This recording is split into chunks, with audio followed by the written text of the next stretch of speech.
Hello, I'm Will Hitchcock. And I'm Siva Vaidyanathan. And from the University of Virginia's Deliberative Media Lab, this is Democracy in Danger. Will, first, let me apologize for the weakness and shakiness of my voice. I am recovering from COVID, and it's had me pretty much wiped out the last couple of weeks. But, I'm super excited. I wasn't going to miss this interview. We were going to be speaking with our second philosopher in a row. Last week, we talked about fascism with Jason Stanley, who's a philosopher at Yale University. This week, we're talking to another philosopher who has taken on public issues with a fervor that is really deeply impressive. And she's going to help us explore in greater depth the patriarchal ideals and norms that fuel anti-democratic practices in the United States and around the world. Well, Siva, it is great to have you on the show. Despite your difficult voice, you're sounding good to me, and your dynamism is absolutely central to our efforts in saving democracy. So welcome back. Our guest today has written that male entitlement is a pervasive social problem, and it has serious consequences for our democracy. Kate Manne is an associate professor at Cornell University who has written widely about this problem. She's the author most recently of Entitled: How Male Privilege Hurts Women. Kate, welcome to Democracy in Danger. Thanks so much for having me, especially under the circumstances. Siva, I hope you feel better very soon. Oh, thank you. Kate, from the start of President Trump's last campaign for president, way back in 2015, we knew that sexism and misogyny were going to be a core feature of his run for office. I mean, he said as much. Here's a man who has a long and a credible array of accusations against him for sexual harassment and sexual assault, and he was caught on tape glorifying predatory behavior toward women. In your judgment, how has this kind of misogyny that he has really embraced and exhibited, how does it shape our politics? How does it shape our democracy, the way that we govern ourselves? Yeah, absolutely. It's an important observation that right from the beginning, it's not that Trump's misogyny has been a bug. It's been a feature of his politics. And I think what we've seen is a way in which he has systematically emboldened people who have misogynistic tendencies and dispositions.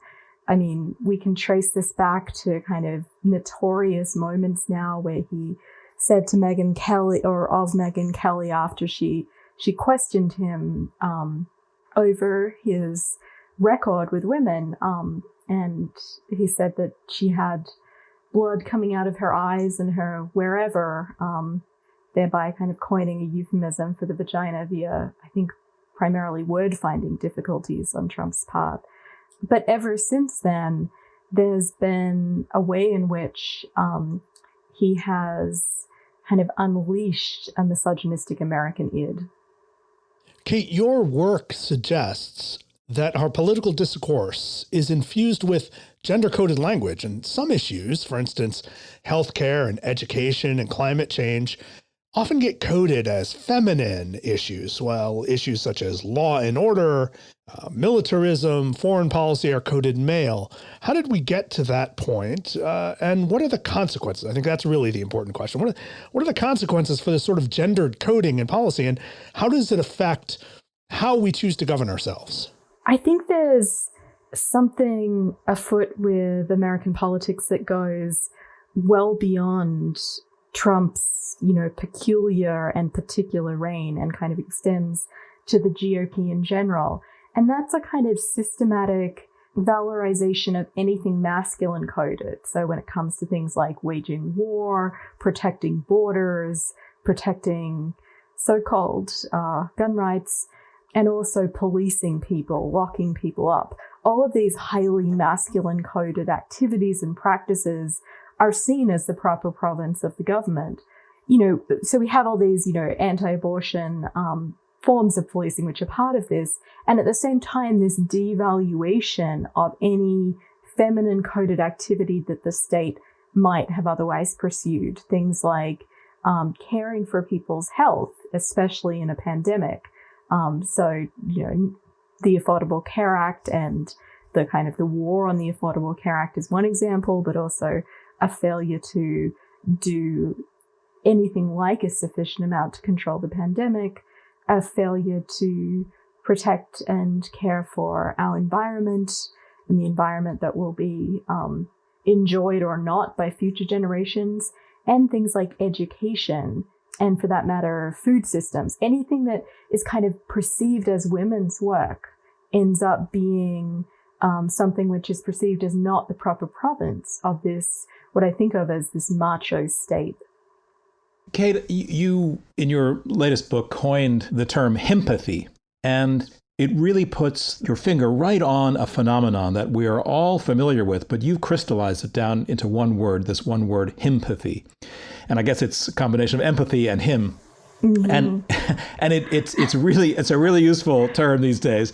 And as you describe it, it's a phenomenon in which a male attacker or rapist is transformed into a victim, and society is asked to empathize with the terrible costs upon the reputation of the attacker should he be brought into any kind of public accounting or shame or whatever. His reputation will be tarnished. And you, of course, direct our attention to the case of Brett Kavanaugh, whose Supreme Court hearings involved bringing up accusations of sexual assault. Just tell us a little bit more about where you see this phenomenon happening and what work is it doing in our culture, in our politics? Yeah, absolutely. No, I appreciate the question. So I coined the term himpathy originally, I think it was back in 2016, and it was a concept that was crystallized for me by the case of Brock Turner, who was a student at Stanford who was caught in the act of sexually assaulting a young woman, Chanel Miller, behind a dumpster after a Stanford frat party. And despite there being really no doubt whatsoever about his guilt, given that he'd been caught in the act by two Swedish graduate students who had essentially performed a citizen's arrest, there was enormous hand-wringing about actually holding Turner accountable. Everyone from his parents to friends to people in the media to the judge, just endlessly waxed lyrical about his bright future and the loss thereof, rather than worrying about his actual and potential victims, since he was a sexual assailant. So I think this notion of himpathy, which I kind of defined just as you nicely brought out, as the excessive or disproportionate sympathy for a male perpetrator of misogyny over his female victim. I think we see this all the time in our political world as well. I think Donald Trump has been the beneficiary of himpathy, and I think more interestingly, he's also doled out a lot of it. He was someone who talked about when Brett Kavanaugh was going through the Senate Judiciary Committee hearings, he talked about ruining a man's life by even investigating the credible accusations of sexual assault that had been leveled against him by Christine Blasey Ford. So I think it's a pretty extreme and important phenomenon in contemporary politics where there is this tendency that we have to battle against to side with the accused or even someone who we fully believe is a sexual assailant over the people who they harm and victimize.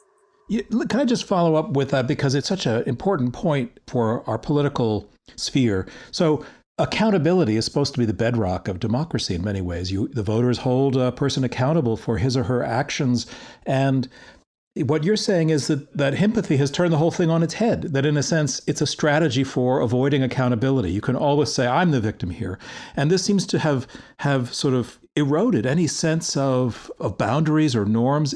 Is this what you're witnessing and what you're describing? Is this part of our just general political atmosphere in which accountability of any kind is evaded and is resented essentially by people with power? Yeah, no, I love that observation. I think that's exactly right. And it nests in a certain way. So you see privileged and powerful men like Ian Baruma, who was the former editor of the New York Review of Books, publishes a piece by, it can be fairly said, known sexual abuser Jian Ghomeshi, called Jian Ghomeshi on Jian Ghomeshi, writing a self-indulgent treatise about his experiences, ultimately being not convicted in Canadian courts. And then you get Ian Buruma, the attempt to hold him accountable for that poor editorial decision, and people then having sympathy for Ian Buruma, who had published Jian Ghomeshi. I mean, you get these kinds of epicycles of powerful and privileged men being bolstered by others, and also, it must be said, by white women, and upholding deeply patriarchal, often outright misogynistic institutions and practices, and kind of preserving a way of life for each other that is deeply resistant to and antithetical to adequate accountability in the political sphere. Kate, in your earlier book, Down Girl, you defined misogyny and you distinguished it from sexism. This was a brilliant insight, and it threw you into the public conversation at just the right moment. And now, at this moment, as we are recording this conversation, the Senate is holding hearings on the third Donald Trump nominee for the Supreme Court, Judge Amy Coney Barrett. And it's pretty clear that she is going to be the vote that overturns Roe versus Wade and any number of other laws and previous decisions that have benefited women throughout American history. How did we get to this point? Can you talk a bit about the role that women have played in supporting this sort of male hierarchy and privilege, and in this case, control over women's bodies? Yeah, absolutely. I think that's such an important point. So just to give listeners a sense of how I define misogyny versus, say, sexism, I think of misogyny, metaphorically speaking, as the law enforcement branch of patriarchy, and more specifically, a system which exposes girls and women to hostility and hatred in as much as they violate patriarchal norms and expectations. That's sort of the paradigm case. And that's different from sexism, which I think of as an ideology, essentially, that rationalizes and naturalizes a gender hierarchy and patriarchal norms and expectations. So just to backtrack a little bit to Donald Trump, I actually am not sure he's particularly sexist. I think he believes women can be highly competent in business, in politics. He has many women, in very high-ranking positions in his administration, as well as previously in his businesses. What he is a rank misogynist who will smack them down in disproportionate and also particularly gendered ways if they thwart him or cross him or challenge him. So he's someone who kind of believes in women's talents, but wants to exploit those talents and really believes women have to be loyal, deferential, quote unquote, good women by the lights of patriarchal values. And it's not surprising in view of that kind of misogyny that there are women, many women, especially white women in a white supremacist heteropatriarchy, who internalize these values themselves and essentially are trying to be quote unquote good women, the kind of good woman that a, unreconstructed patriarch like Donald Trump, or, for a slightly more traditional model, a Mike Pence would approve of and value and think of as wonderful. So, misogyny, I think it's vital to see that it's not about hating any and every woman. It's about singling out women who are perceived as out of line and out of order. And it involves many women. I think Amy Coney Barrett is a prime example, who are going to do the policing and enforcing of misogyny and of patriarchal institutions by visiting those expectations on other women, as well as holding themselves to those standards. Kate, as you're talking, I'm thinking about this notion of policing the boundaries as well as policing women's bodies. And this practice, when it's conducted by public figures, whether it's a president or a Supreme Court justice, can have enormous influence, I can only guess, on the rest of society, especially much less distinguished figures who are sort of learning how to behave by watching these public figures model this sort of action. And I'm thinking here about one of the portraits that you write about in your book, the phenomenon of the incel. These young men who are online and who kind of create a fantasy for themselves in which they are left out of the adoration by females that they feel they deserve, that they are entitled to. Can you connect the two, the phenomenon of the incel with this, performing of policing of rules, of hierarchy, patriarchy? Are they learning from one another? I mean, how do the pieces fit together? Yeah.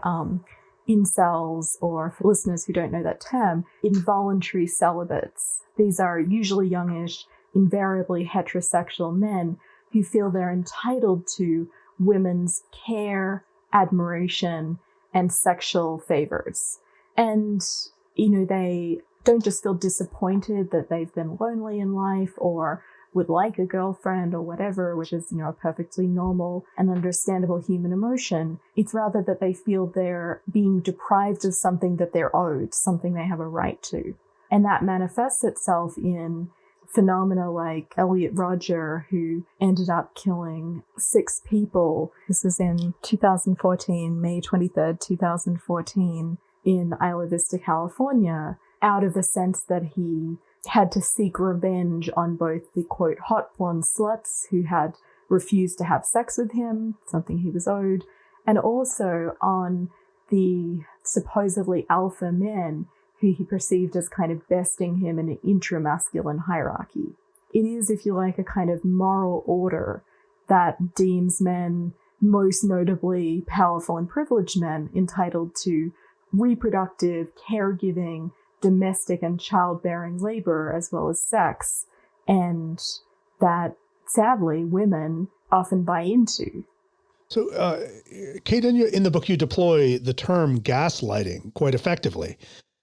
Can you describe gaslighting for us? What does it mean? Where does it come from? Is it always gendered?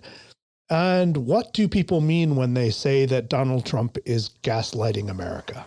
Yeah, absolutely. So I think in the paradigm case, gaslighting is something which, as an interlocutor or as an audience member, it makes you feel crazy or immoral for questioning the narrative that's being sold, no matter how false, pernicious, no matter how obviously it's a lie. There's something about being told something blatantly untrue in a super calm, confident manner that makes you feel nuts for going, what?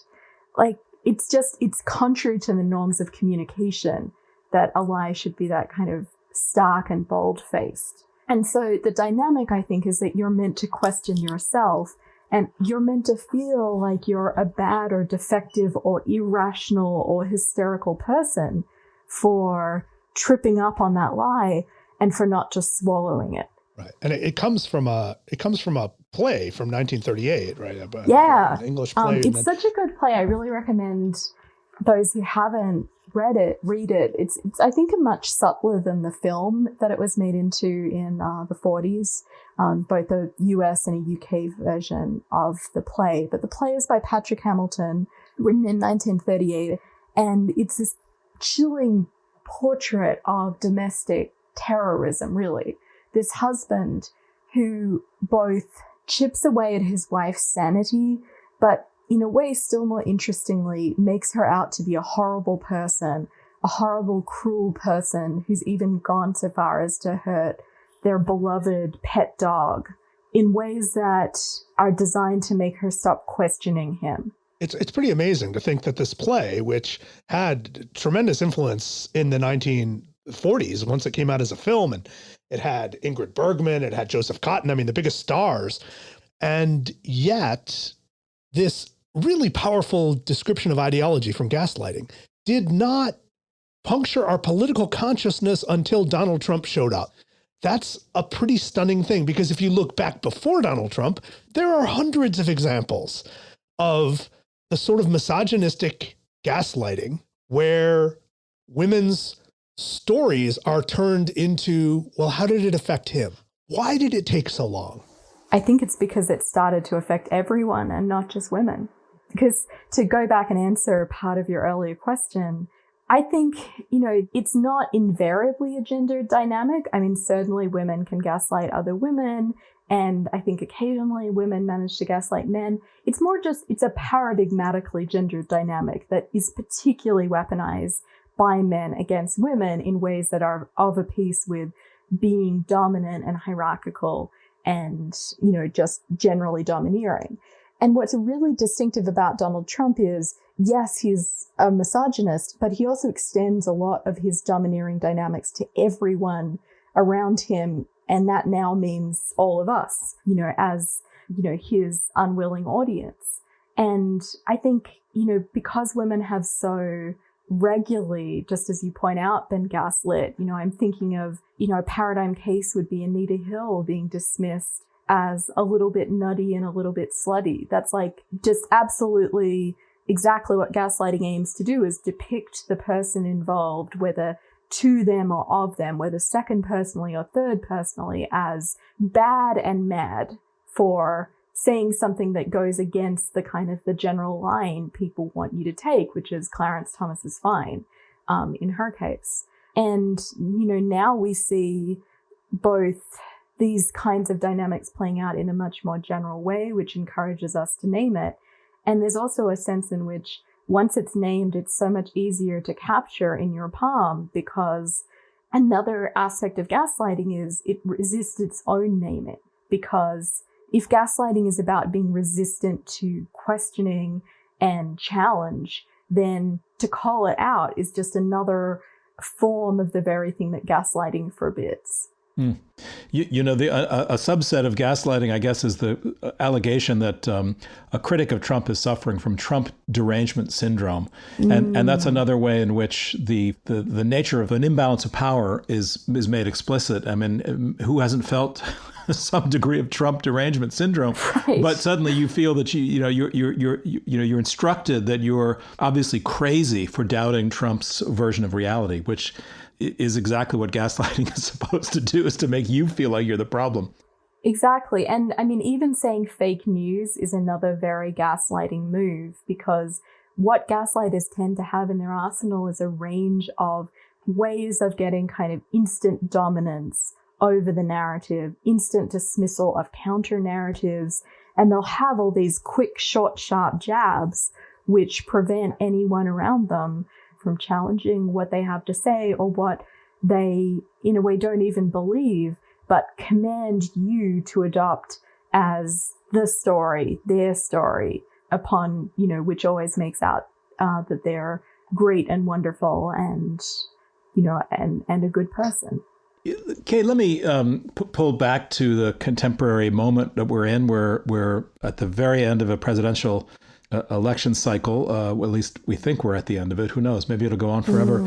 But I just wanted to ask you just to say a word or two about what's happening and read what's happening through the lens of gender. I mean, this was a year, 2020, which saw a lot of highly qualified women running for president. But at the end of the day, the Democratic Party selected a rather moderate 77-year-old straight male, white male, as its nominee. And we can all remember that, some of these extraordinarily talented women who ran for president always wound up having something wrong with them. Amy Klobuchar had an anger problem. Infamously, she was criticized for eating salad with a comb.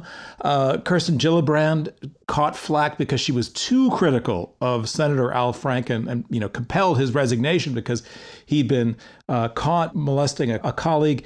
Elizabeth Warren was too prepared, too smart to be president, maybe. I mean, it went on and on and on. And I just wondered if you could address the simple question of whether or not you think a woman can be elected president. A woman, of course, has already succeeded in getting the most votes for president in 2016, Hillary Clinton. But I guess let me rephrase that question by asking, what needs to be overcome? What barriers need to be broken in order for a woman to be elected president of the United States? Yeah, there is something tragic about this year. As you point out, we had immensely talented female candidates. There's no secret for anyone who's followed me on Twitter or similar that I was all in for Elizabeth Warren. And yeah, we did end up with a pretty bland, middle-of-the-road white cis man who also is kind of inappropriate with women oftentimes. I don't feel we should be too thrilled about the outcome, even though there's no doubt we should be voting for Biden. But in terms of how we got here, I think there are enormous biases against women, under fairly specific circumstances when they seek power of a kind that is the ultimate masculine coded authority position like the presidency. So women can do very well in lower level races, and we've seen that time and time again, and studies have shown women running for Congress, even for the Senate, are not necessarily at any grave or even, sometimes even they're not even at any disadvantage.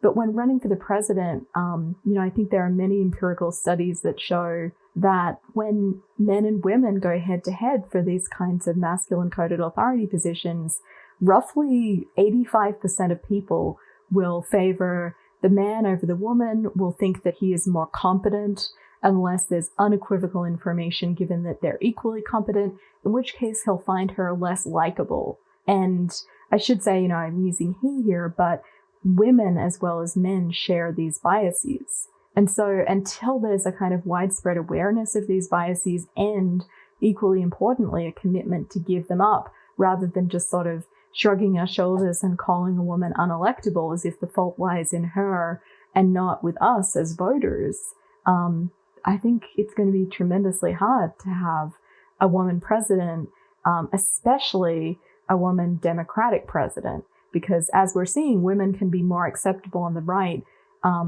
by embracing supposed so-called family values. Okay, of course, the path to justice doesn't have to go down Pennsylvania Avenue. And you close your book entitled On a Note of Hope. And I was a bit surprised by this. You certainly in contrast with the gloom that pervades your previous book, Down Girl. And I was inspired by this, right? All of a sudden, you were telling me that there's reason to be optimistic about the potential for gender justice, not just in America, but elsewhere. Why should we share a sense of hope at all for a political and social system that might foster true gender justice? Yeah, I want to distance myself from the idea of hope or even optimism. I think what I want to commit to there and what I wanted to do in that last chapter was really do something that I hadn't done before and something that's quite emotionally hard to do, which is to commit kind of fully and go all in for the fight for gender justice. I've always been committed to understanding it and doing my best, but I kind of gave up in the conclusion of my last book, Down Girl, my first book. I said, I give up, I wish I could offer a more hopeful message, but I really felt like the chances of getting people to take misogyny seriously were so slim and so fraught with dangers and hazards. And I guess since writing that book, two things happened. One was that I found actually there are an enormous number of people who are committed to the fight for gender justice. I think I'm speaking among people who are in that fight, and an enormous amount of my readers have encouraged me to think that, there is such a fight that we're in together. But the other thing that happened was just the more personal thing of, I wrote my second book while being pregnant with my daughter, who's now nearly 11 months. And it just kind of forced me to think of despair as this luxury that I couldn't afford anymore. So even though it's very difficult to stave off despair these days, I try to focus on the people who I'm with in this shared fight. As difficult as it will be, I want to believe that we'll ultimately prevail. Well, Kate Manne, we also really deeply want to believe that things are going to get better. So thank you so much for all your guidance and your wisdom today, and for joining us on Democracy in Danger. Thank you so much. I'm so grateful to both of you, both for your work and for doing this incredible podcast, and I'm just honored to be a part of it.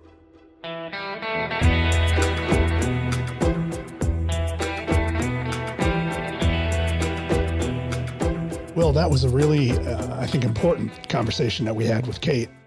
She has, over the course of two very concise and disciplined books, laid out for us some thoughts that should have helped define so much of what ails American democracy in general, right? We have 52% of the population that has been systematically denied full access to power, that more often than not finds its issues minimized, ridiculed often, that has been unable to fully benefit from the economic dynamism of this country. And so in matters of policy and politics, time and time again, there's clearly something at work here, something deep and systematic. I mean, one of the things that we've done a lot in our show is talk about race and about white privilege and about the legacy of racism and slavery that still permeates our democracy.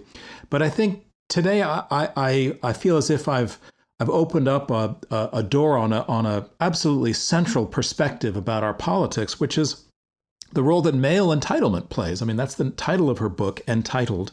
And it just makes me feel as if it's a framework that explains so much, not just about Donald Trump. Of course, he's a figure for whom so much of this resonates, but just about the sense of privilege that powerful males possess in our political sphere, and the ways in which some powerful women have taken advantage of that to exploit a certain kind of power relationship for their own benefit. So one example of this is in our current moment, and Siva, you personally can relate, is the battle over masking.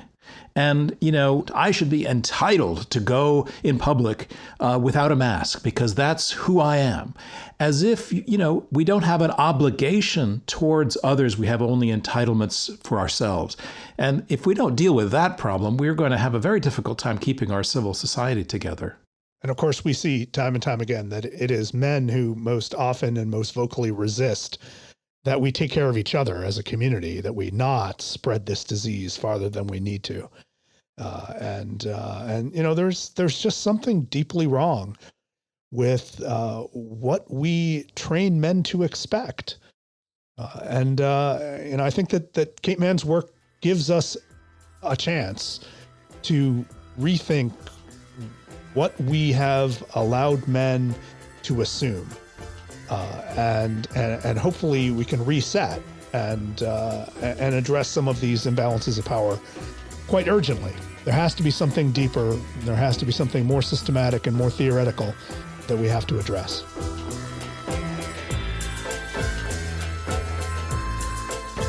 That's it this week for Democracy in Danger. On our next episode, we'll pick up our conversation about the Supreme Court with one of our colleagues and friends, UVA Law School Dean Risa Golubov. Every time there are new appointees, with the exception of the 2 Clinton appointees and the 2 Obama appointees, it looks like the court is going to get more conservative, and it looks like those New Deal and Warren Court precedents are going to be overturned, and somehow they haven't been. How do you see misogyny at work in your life? How does it influence your politics? We'd like to know. You can find us on Twitter at UVA Media Lab. Or to read more about this show and to see what we're reading and to find all our past episodes, visit us on the web at uvamedialab.virginia.edu. You can subscribe to this show wherever you get your podcasts, and you can use them in your virtual classrooms. You can share them on social media. Tell your friends all about it. We have episodes about xenophobia, episodes about electronic bots and trolls, about mass incarceration, voter suppression, and all sorts of other cheerful subjects. Democracy in Danger is produced by Robert Armengol with help from Jennifer Ludovici. Our interns are Kara Peters and Denzel Mitchell. Support comes from the University of Virginia's Democracy Initiative and from the College of Arts and Sciences. The show is a project of UVA's Deliberative Media Lab, and we're distributed by the Virginia Audio Collective at WTJU Radio in Charlottesville. I'm Siva Vaidyanathan. And I'm Will Hitchcock, and I'm here wishing Siva a rapid recovery and good health. Thank you so much. I'm glad I was able to make it through without too much trouble. I was surprised. We'll be back here again next time.